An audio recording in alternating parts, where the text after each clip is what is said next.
Welcome, ladies and gentlemen, and thank you for tuning in to another Diecast Emporium review. Something completely different today. We're going to check out the Hot Wheels premium line of the Fast Imports Fast and Furious series. This is a five-car series available in their premium line. These retail for about $5.50, thereabouts. So let's take a look at these cars and see if they're worth it anyway. So the first in the series, we're going to go in numerical order anyway. This is from Too Fast, Too Furious. This is Paul Walker's Nissan Skyline GTR BNR 34.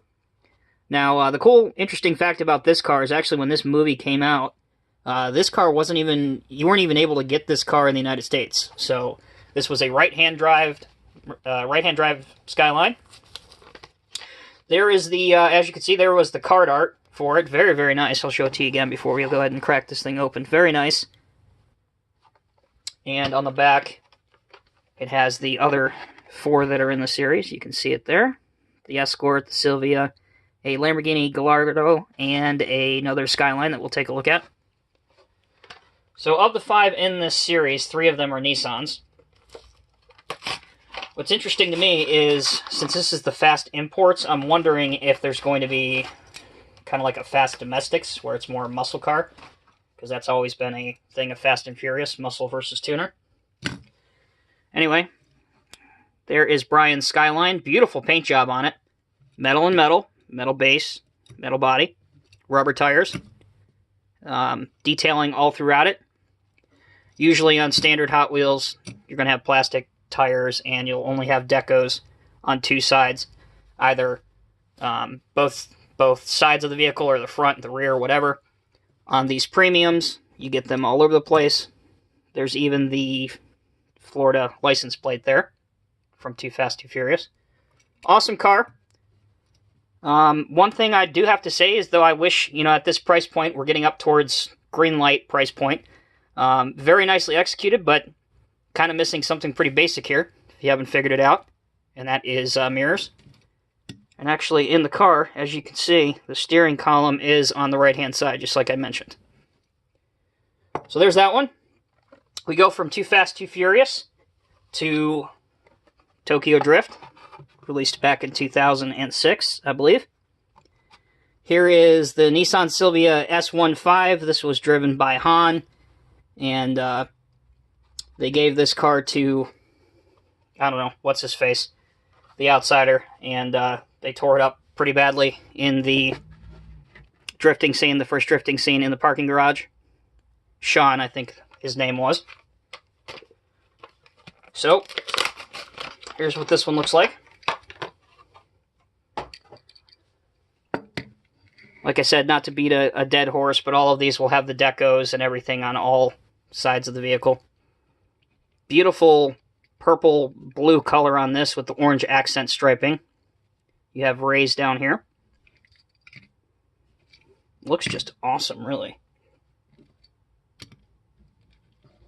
So there's that one from Tokyo Drift. I think this one will be one of the more popular ones, and the reason I say that is because, as you'll see with a couple of these other ones, they were already released by Hot Wheels in either the mainline series or the traditional Fast and Furious series, such as, perfect segue, this one. And this is from Fast and the Furious 6. This is Brian's 1970 Ford Escort RS 1600. Memory serves me right, I believe they jumped this into a tank or something. I don't know. It was a few years ago now, and it was ridiculous. Something insane for mind-numbing entertainment. Oh, also, I want to point out here, if I can get this to show up on camera. If you look, and this is different for the card art on all of these, but you see the other ones in the series back here in the parking garage. So, the card art alone is probably why these are a little on the expensive side.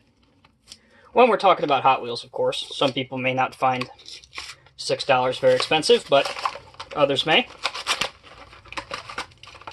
Here's the Escort. Again, another right-hand drive car. You have the floodlights on the front, which look good. You have the white striping up on the hood.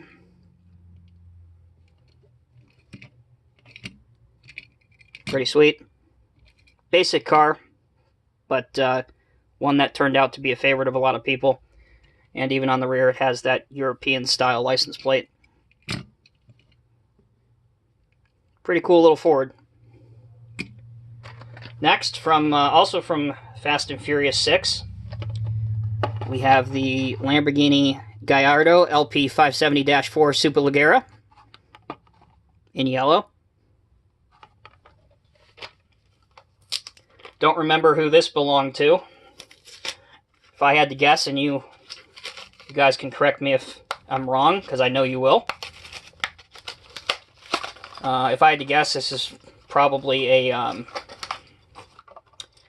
car that Tyrese Gibson's character would drive. Here it is.